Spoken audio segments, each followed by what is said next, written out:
Pet stain and odor removal, tips and tricks. If you're a pet owner, you know that accidents can happen, and when they do, they can leave behind tough stains and odors on your carpets. Today we'll be sharing some tips and tricks for removing pet stains and odors from carpets. Let's get started. 1. Act fast. The key to successfully removing pet stains and odors is to act fast. The longer you wait, the harder it will be to remove the stain and the stronger the odor will become. So as soon as you notice a stain, blot it up with a clean cloth or paper towel. 2. Use the right cleaning solution.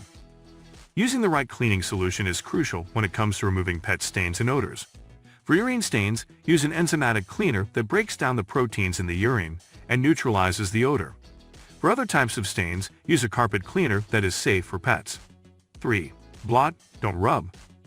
When cleaning pet stains, it's important to blot the area with a clean cloth or paper towel, rather than rubbing it. Rubbing can push the stain deeper into the carpet fibers and make it more difficult to remove.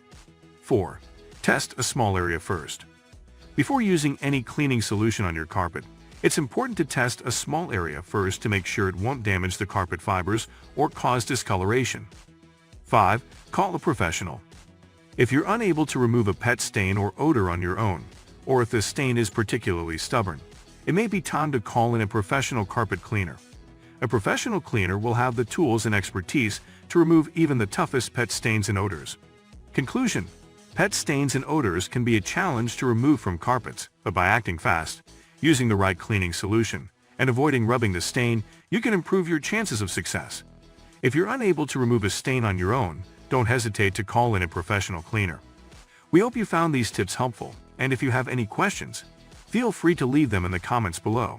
Thanks for watching, and we'll see you in the next video.